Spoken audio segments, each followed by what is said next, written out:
Good morning everyone. एक बार फिर से आप जुड़ चुके हैं इंडियन हिस्ट्री चैनल के साथ, जिसमें हमने पढ़ना स्टार्ट किया था शिक्षक भर्ती का एक ऐसा टॉपिक जो एग्जाम की दृष्टि से सबसे ज्यादा इंपॉर्टेंट हो जाता है। जिसमें हमने अपने कई लेक्चरों में देखा कि कैसे कैसे बुद्धि पर जो है अनेक फिलोसफर्स ने, अनेक मनोवैज्ञानिकों ने कैसे कैसे बल दिया होगा, कैसे कैसे उन्होंने बताया होगा कि बुद्धि एक तत्व सिद्धांत है, द्वितत्व सिद्धांत है। द्वितत्व के साथ साथ त्रितत्व तक की हमने बात करी। कल के लेक्चर में देखा कि कैसे गिलफोर्ड ने ओसीपी के जो है 180 कारक बताए थे। उन सभी कारकों के बारे में हमने समझा। इसके बाद हमने देखा कि कैसे कैसे ग्रुप फैक्टर थ्योरी होगी, क्या मल्टीपल फैक्टर थ्योरी थी।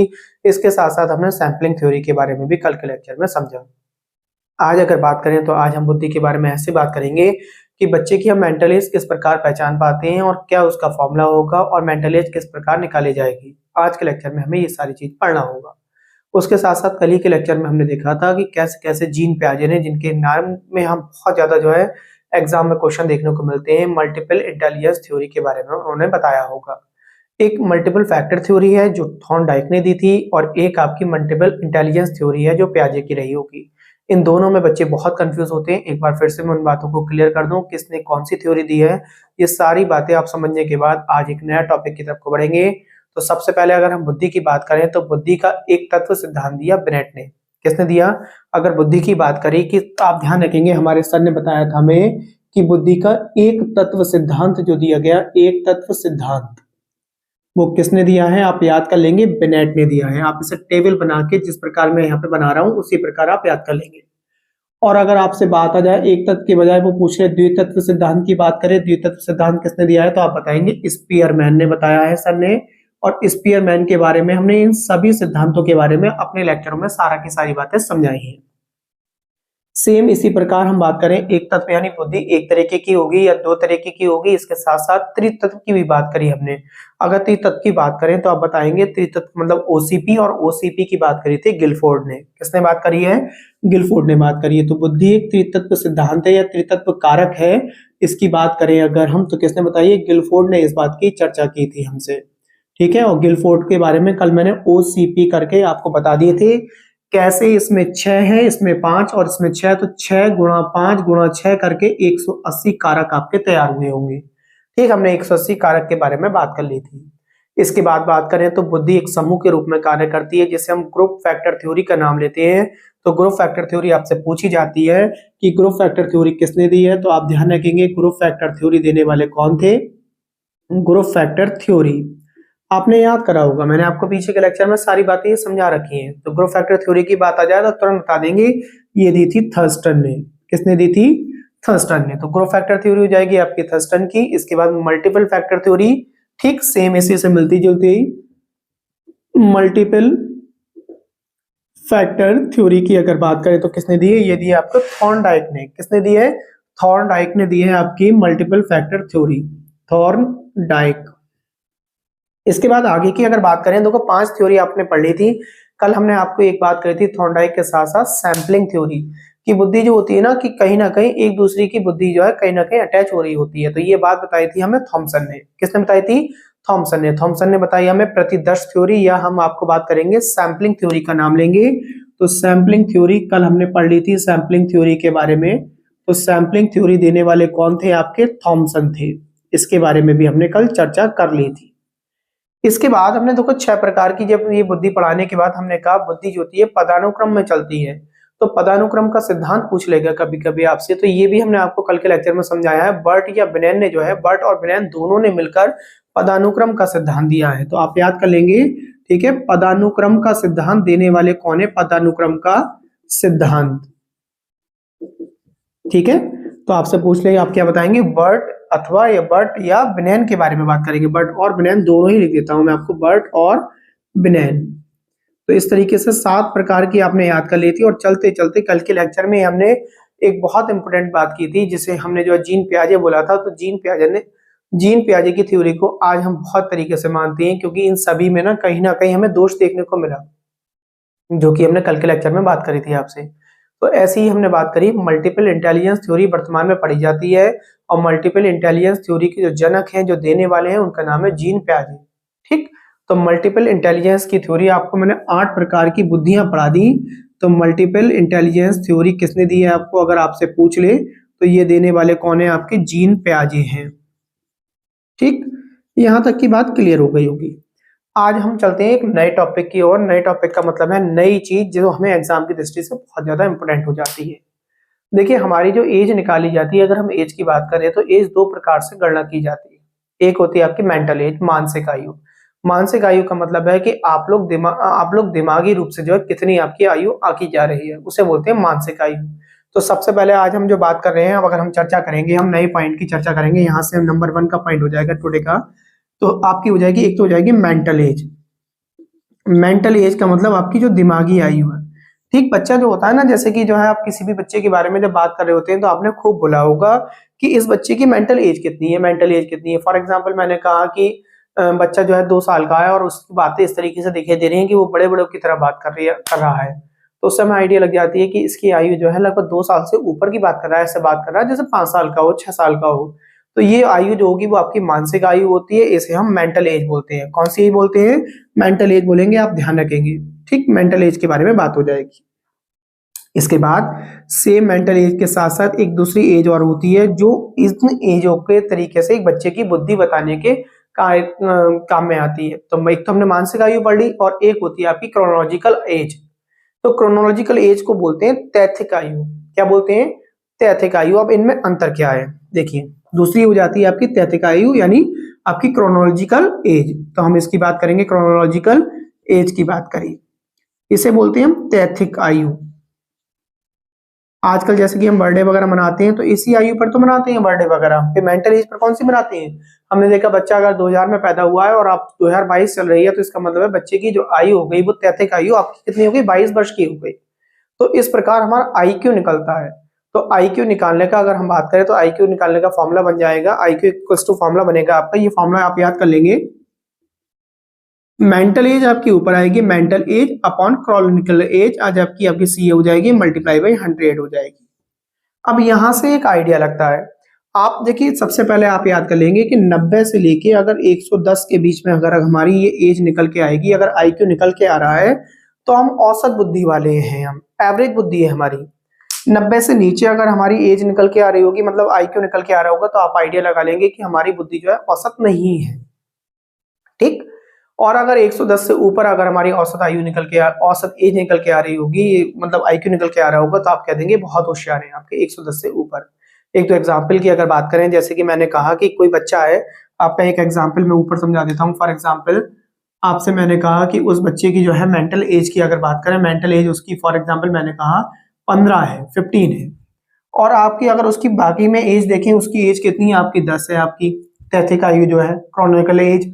ठीक है, तो 15 अपॉन 10 इंटू आप 100 कर देंगे, तो इस तरीके से आप निकालेंगे 0 से 0, इसका मतलब हो गया 150 हो गया। 150 का मतलब अगर हमारी जो आईक्यू निकल रहा है अगर 140 से प्लस है, तो हम क्या हैं? जीनियस होंगे, हम बहुत ज्यादा प्रतिभावना वाले होंगे, एकदम तेजी से कैच कर सकते होंगे। तो ये आईक्यू निकालने के तरीके से आपको फॉर्मूले होंगे। ठीक, अगर मैंने आपको कहा इसे उल्टा कर दे, हमने जैसे बोला आपसे, ये तो पहला एग्जाम्पल हो गया। दूसरे एग्जाम्पल में मैंने कहा कि किसी बच्चे की अगर हम कहें मेंटल एज तो 15 है और तैथिक एज और बच्चा हो सका है लगभग मान लो 25 ईयर्स का, तब की अगर एज की बात करें मल्टीप्लाई बाई 100, तो 25 4 जा हो गया, तो 15 4 जा 60 हो गया, तो कितनी हो गई आपके? 60 हो गई। अब 60 पे कहां पे जाएंगे? तो 60 हो या 60 से कम हो तो ऐसा बच्चा क्या होगा? हीन होगा बिल्कुल। ठीक है, फीबल होगा, फीबल मतलब माइंडलेस होगा, उसमें फीबल माइंडेड वाला होगा, उसकी बुद्धि में कोई ना कोई बात सही तरीके से एक बार में, 2 बार में, 3 बार में आसानी से घुसेगी ही नहीं। और एक बार 2 बार की बजाय अगर आप 20 बार 50 बार भी उसके सामने कोई वर्ड बोल देंगे आप, तो वो समझ तो जाएगा वर्ड को समझने के बाद उसके बाद भी 2 दिन बाद 3 दिन बाद बिल्कुल उसके लिए अननोन हो जाएगा वही वर्ड। तो 60 से कम या 60 में जाके आपकी फीबल माइंडेड हो जाएंगे आपकी। एक मैं आपको चार्ट बना देता हूँ, कौन सी एज में जाके आप किस प्रकार बोले जाएंगे, उस चार्ट को आप याद कर लेंगे और बना लेंगे अभी मेरे साथ में ही। ठीक है, अभी जैसे कि मैंने बोला कि बच्चे उसकी उम्र कितनी है? 140 से प्लस आई, यानी 150 आई थी, तो 140 से प्लस एज वालों को जीनियस बोला जाता है।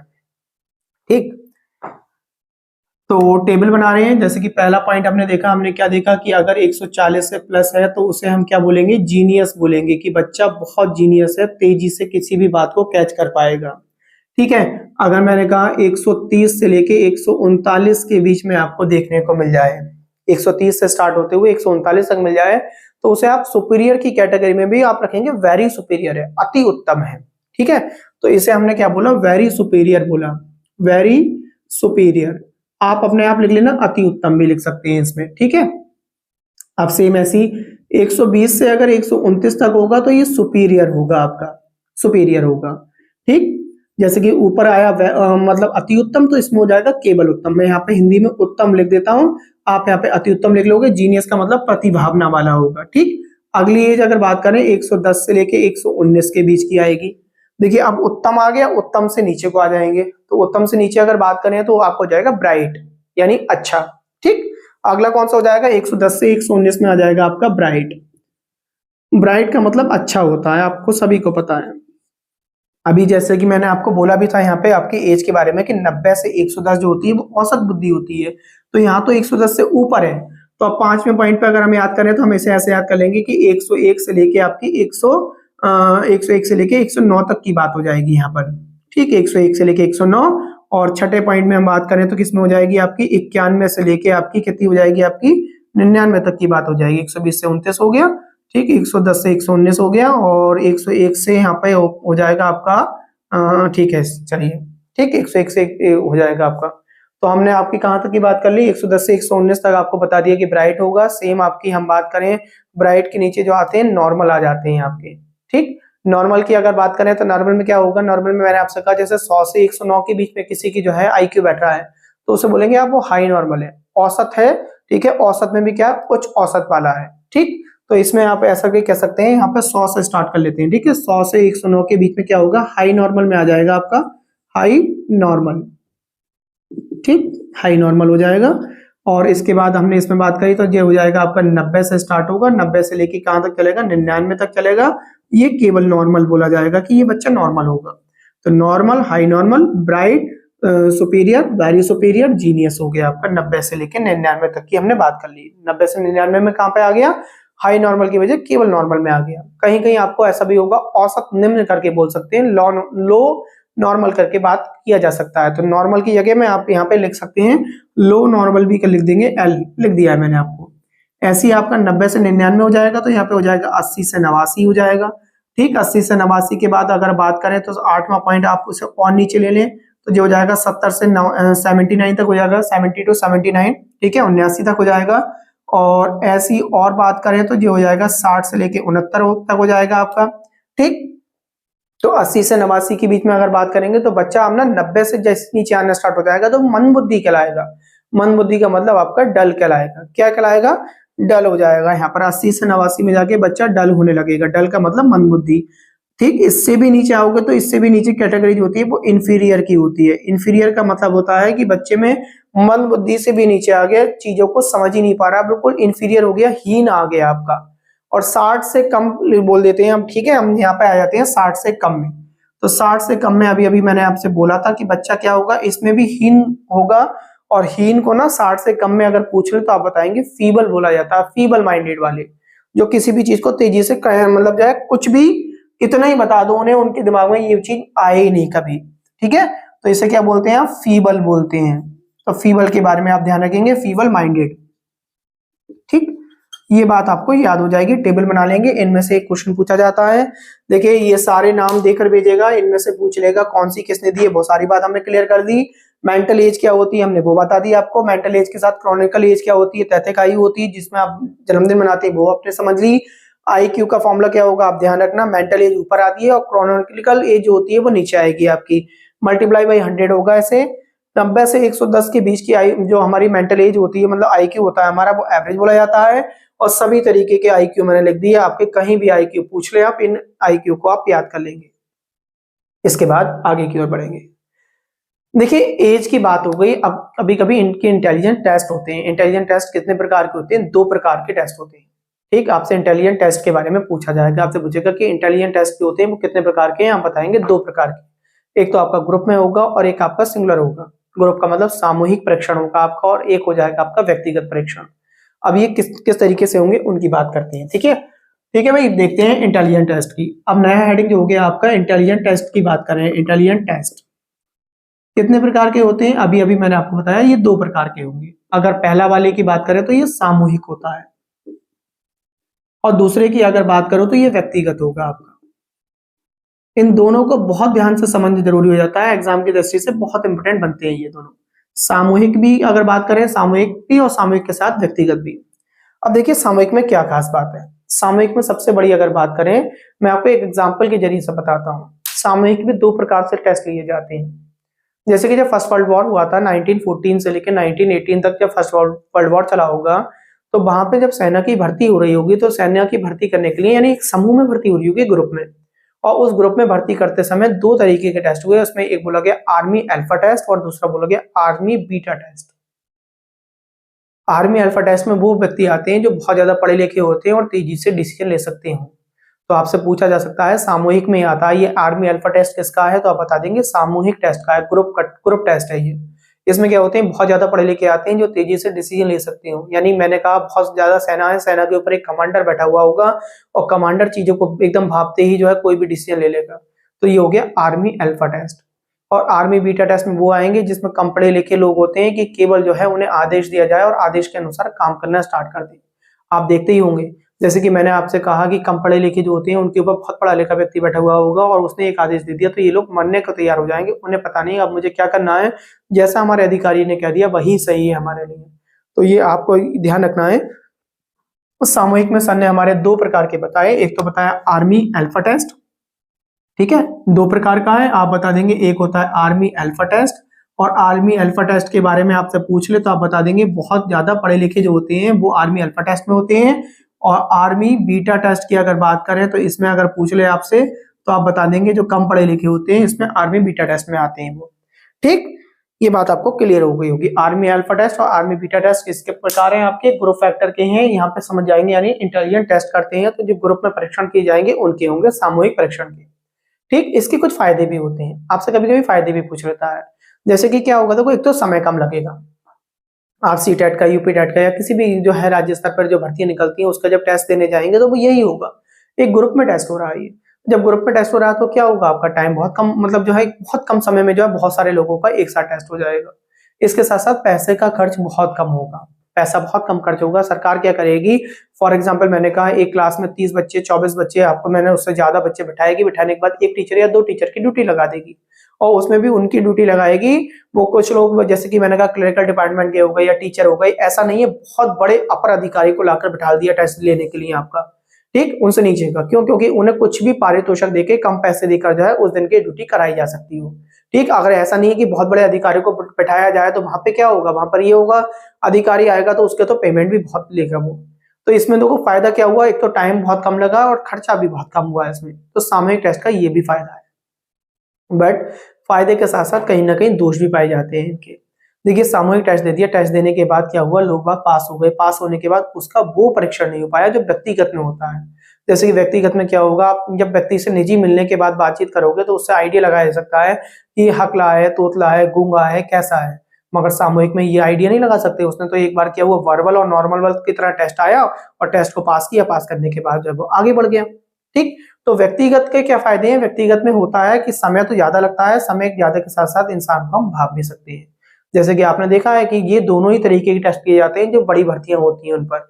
आपके इंटरव्यू भी लिए जाते हैं, इंटरव्यू में भी 10 लोग, 15 लोग, 20 लोग बैठे हुए होते हैं। मैंने कहा 4 लोग भी अगर बैठे हुए हैं तो वो अलग अलग दिशाओं पर जो है बात करते हैं आपसे, तो एकदम भाप जाते हैं वो कि ये इसका आईक्यू लेवल कितना होगा, क्या इसे हम इस पोस्ट के लिए बैठा सकते हैं या नहीं बैठा सकते हैं। तो ये बात आपको समझनी होगी। ठीक, आप ध्यान रख सकते हैं ना। तो सामूहिक में कहीं कहीं दिक्कत भी होती है। सामूहिक में दिक्कत ये भी होती है जो बच्चे रखने वाले भी होते हैं वो भी जो है बहुत अच्छा करके चले जाते हैं, बट उन्हें इंटेलिजेंट नहीं कहा जा सकता। ठीक, ऐसा नहीं है। आपको जो है सी टेट के लिए मैंने आपसे कहा कि 90 नंबर आपको जो है पास करने हैं, आपको यूपी टेट के लिए 90 नंबर पास करने हैं और पास में किसी बच्चे की 89 मार्क्स आ गए, केवल 89 हो गए और 1 नंबर से वो मान लीजिए किसी कैटेगरी में जाके रह गया, तो वो इंटेलिजेंट नहीं होगा। 89 नंबर वाला बहुत इंटेलिजेंट भी हो सकता है, कोई ना कोई उसे दिक्कत रही हो, नहीं हो पाया वो पास। बहुत सारी कंडीशन होती है, रास्ते में जाते समय अचानक उसका एक्सीडेंट हो गया हो, हाथ में चोट लग गई हो, तो उसका ध्यान इतना जो है शरीर पे जो चोट लग गई है उसकी वजह से उसका ध्यान नहीं बन पा रहा हो एग्जाम की दृष्टि में। तो 89 नंबर वाला, 89 नंबर वाला ये नहीं है कि वो डल हो, बहुत इंटेलिजेंट भी हो सकता है। और जो 125 नंबर लेके आया हो 150 में से, तो 125 नंबर वाला जो है कि ऐसा भी हो सकता है रटन हो वो, रटता हो, रटने के बाद जो उसका जो है एक दिन बना उसका, और उस दिन बनने के बाद उसने एग्जाम दे दिया। मैं बहुत सारे लोगों को देखता हूँ कि कभी-कभी बच्चे हमें एग्जाम्पल देते हैं, उसके 120 नंबर है, उसके 125 नंबर है, तो ध्यान से ये देखना होता है कि उसके अंदर काबिलियत कितनी है। काबिलियत वाक़ई में वो काबिल है क्या? मैंने ऐसे ही बच्चे देखे हैं जो सीटेट के, यूपीटेट के बच्चे बहुत ज़्यादा एग्जाम को पास कर लेते हैं, अच्छे नंबर है, 100 प्लस नंबर ले आते हैं, 110 प्लस, 120 प्लस नंबर है उनके, और उनसे अभी जरा उनसे कह दो जरा एक मैथ का सवाल करना, तो मैथ के सवाल में इतने काँपने लगेंगे कि क्या होता है। उनकी इतनी स्पीड नहीं होगी कि वो जो है एक बोर्ड के सामने, या मैंने कहा एक माइक पकड़ना, माइक पकड़ के बोलने लगे, तो चेहरे पर पसीना आ जाएगा, लाल हो जाएँगे वो। आप उनसे ना एक सिंपल सा क्वेश्चन भी पूछ लोगे ना, तो उसमें इतने होपलेस हो जाएँगे, वो क्या कर पाएँगे। वो क्लास में जाके सही से ना चॉक या डस्टर लेके या मार्कर लेकर जो है बच्चों को समझा नहीं पाएँगे कि मुझे कैसे समझाना है, और वो इतने बड़े काबिल बन के आते हैं 120 नंबर प्लस करके भी। तो यहाँ पर क्या हो गया कि व्यक्तिगत में हम पहचान सकते हैं, व्यक्तिगत में पहचान लेंगे कि इसकी मेमोरी, इसका आईक्यू क्या है, बट ग्रुप फैक्टर में अगर हम बात करें, ग्रुप में हम जो है जब व्यक्तिगत परीक्षण करते हैं उसमें पहचान पाते हैं, सामूहिक परीक्षण में इन चीज़ों में दिक्कतें रहती हैं। तो ये बात आपको मैं समझता हूँ ये सारी बातें क्लियर हो गई होंगी, व्यक्तिगत परीक्षण क्या है और सामूहिक परीक्षण क्या है, और इनके क्या-क्या फायदे हो सकते हैं, क्या-क्या दोष हो सकते हैं, सारी बातें आपने क्लियर कर ली होंगी। इसके बाद आपसे बहुत पूछा जाता है परीक्षण के प्रकार क्या होते हैं, परीक्षण के प्रकार के बारे में आपसे पूछा जाएगा, ठीक? तो टाइप्स ऑफ इसकी जो है टेस्ट के बारे में बात होगी, तो आपको मैंने दोनों ये समझा दिए। इसके बाद एक नया पॉइंट लेते हैं हम, वो क्या पॉइंट होगा आपका, परीक्षण के प्रकार। देखिए किस प्रकार से हो सकता है। देखिए परीक्षण का प्रकार जो होगा, एक पढ़ेंगे हम, शाब्दिक परीक्षण हो सकते हैं आपके, शाब्दिक शब्दों के आधार पर परीक्षण होते हैं, बोलने का उच्चारण कैसा है, उसकी भाषा कैसी है, ये सारे के सारे शाब्दिक हो गए आपके, है ना, वर्बल जिसे बोलते हैं। एक हो जाता है अशाब्दिक परीक्षण। तो अशाब्दिक में मैंने कहा जैसे नॉन वर्बल रीजनिंग पढ़ते हैं हम, जिसमें जो है मैंने आपसे कहा कि फॉर एग्जाम्पल चित्र बना दिया, और चित्र बनाने से हमने पहचाना, बच्चे से पूछा कि बताइए इनमें क्या डिफरेंस है, या मैंने कहा अगली जो है उसकी क्या आकृति बनेगी। तो शाब्दिक से तो भाषा की पहचान कर सकते हैं, ठीक? आपने कोई मुहावरा बोल दिया, कोई लुकंती बोल दी, कोई ब्रह्म शब्द बोल दिया, और उससे जो है बच्चे से पूछा कि बताओ, इसे एक्सप्लेन करके बताओ इसका क्या मतलब है, तो उसकी भाषा का पहचान कर सकते हैं आप। ये देख सकते हैं उसकी कितनी पकड़ है शब्दों पर, कितना वो शब्दों को समझ के उन पे आइडिया लगा सकता है, कितना उन पर लिख सकता है। तो एक तो शाब्दिक परीक्षण हो जाएगा जिसे हम वर्बल टेस्ट बोलते हैं, और एक हो जाता है आपका अशाब्दिक। अशाब्दिक यानी नॉन वर्बल हो गया, जिसमें चित्र वगैरह देने के बाद या कड़ियों को देने के बाद उससे बच्चे से कह दिया जाए कि इन चीजों को आप पहचानो, ठीक? तो शाब्दिक हो गया, अशाब्दिक हो गया। इसी तरीके से एक और होता है आपका परफॉर्मेंस टेस्ट, ठीक है? परफॉर्मेंस टेस्ट भी होते हैं आपके। देखिए परफॉर्मेंस टेस्ट की बात करें हम तो किस प्रकार से हो सकती है। देखिए परफॉर्मेंस टेस्ट की अगर बात करें तो होता क्या है, इसमें बात कर लें। कभी कभी क्या होता है ना, शाब्दिक और अशाब्दिक से दोनों से जो है बच्चा जो है किसी ना किसी भांति निकल आता है, बट जो है कभी कभी हमने देखा कि उससे हमने कहा कि कोई कलाकृति करके दिखाइए, तो वहां जाके तो होपलेस नहीं हो रहा है। मैंने कहा उससे डांस करके दिखाइए, तो डांस करने में भले से उसे डांस आता था या नहीं आता था, बट उसने कितनी उसमें कोशिश अपनी करनी चाहिए, क्या उन कामों को करने के लिए वो आगे बढ़ सकता है जो काम उसे नहीं आते हैं, ठीक है? तो इस तरीके की जो टेस्ट होंगे आपके, वो परफॉर्मेंस टेस्ट करके चले जाते हैं। मैंने कहा आपसे डांस हो गया, या बिना बोले किसी चीज को शो करना हो गया।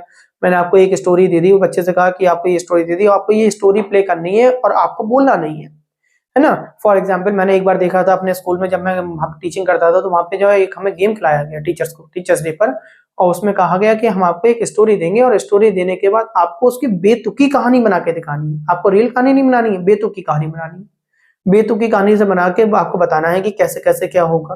अब फॉर एग्जाम्पल हमें टॉपिक दिया कि कौवा काला होता है। अब कौवा काला होता है, उस पर बेतुकी कहानी बनानी है कि आपको उसमें क्या, एक टीचर कौवा बनेगा, कौवा बना, कौवा बनने के बाद उससे दूसरा बोला, बोले आप काले कैसे हो, तो उसने बेतुकी कहानी बना दी, बोले मैं तो बहुत गोरा था, मैं तो बहुत ज्यादा सफेद था। एक दिन क्या हुआ, मैं निकल के जा रहा था, उड़ रहा था, तो जो है मैं कहीं जाकर बैठ गया, वहां पे धुआं हो रहा था और धुएं से मेरा रंग काला पड़ गया, तो मैं काला हो गया। दूसरे ने कहा, बोले मैं जा रहा था तो मेरे पास जो है क्या नाम है, मैं उड़ते उड़ते थक गया था, थकने के बाद मैं एक भैंस पर जाकर बैठ गया, और भैंस काली थी, और अचानक मैं उस पर जाकर सो गया। तो सो के जब मैं उठा तो भैंस का काले रंग जो है वो मेरे ऊपर चढ़ गया आकर। तो इस तरीके से क्या है, बच्चा आप किस तरीके से किसी चीज को सेटिस्फेक्शन दे सकते हैं, जो काम आपको नहीं आता है क्या उस पर भी आप जो चर्चाएं कर सकते हैं। तो अगर कर सकते हैं तो आपका परफॉर्मेंस बहुत बेस्ट है। तो इस तरीके से भी आपके टेस्ट देखने को मिलते हैं। दो बातें और पूछी जाती हैं, इनके बारे में मैं बता दूं आपको। देखिए एक वेस्टलर नाम के जो है आपके मनोवैज्ञानिक थे, उन्होंने दो तरीके के टेस्ट के बारे में चर्चा की है। एक है आपका WAIS, आपसे पूछा जाएगा। ठीक है, वैश्लर मनोवैज्ञानिक ने कौन कौन से बताए? वैश्लर मनोवैज्ञानिक की बात करें अगर हम, यहाँ लिख दे रहा हूं मैं आपको, कौन थे? वैश्लर थे, वैश्लर मनोवैज्ञानिक थे। ठीक है, मनोवैज्ञानिक थे। तो कितने टेस्ट बताए? एक तो बताया आपको WAIS, WAIS की बात करी, और दूसरे टेस्ट की अगर बात करें तो दो टेस्ट बताए आपको। एक बताया WISC, ये दो तरीके के टेस्ट बताए हैं। तो दोनों टेस्ट कितने बताए? बैचलर ने बताए। बैचलर के बारे में ये पूछा जाएगा आपसे, इसकी फुल फॉर्म पूछ रहे तो आप बताएंगे। पहला वाला WAIS, इसका मीन हो गया बैचलर। ठीक है, bachelor's adult intelligence test. A for adult हो गया, आई फॉर इंटेलिजेंस हो गया, और एस फॉर अगर हम बात करें यहाँ पे किसकी बात हो रही है? यहाँ पे जो आपके टेस्ट हैं यहाँ पे उसकी बात हो रही है, जैसे कि मैंने आपको स्केल बोल दूं। ठीक, तो आप बता देंगे बैचलर एडल्ट, ठीक है, इंटेलिजेंट स्केल करके बोल देंगे। ठीक, ये बात आपको क्लियर हो गई होगी।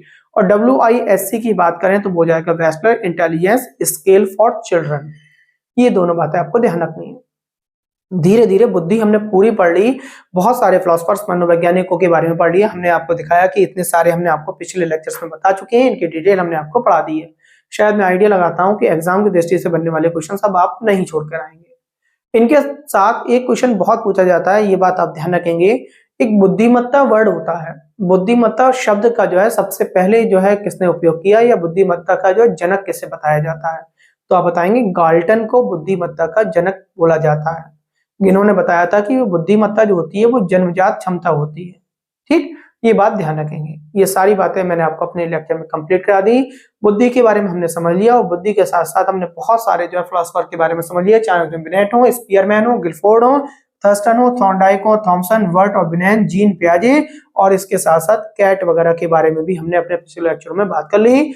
एग्जाम की दृष्टि से बनने वाले सारे क्वेश्चन हमने आपको चर्चा कर ली, इनके डिटेल के साथ कहानी के बाइस हमने पढ़ना स्टार्ट किया। एक का पहले कौन आया, दूसरे नंबर पे कौन आया, तीसरे पे कौन आया, किसने किसमें क्या कमियां बताई और क्या उसने सुधार करना चाहा।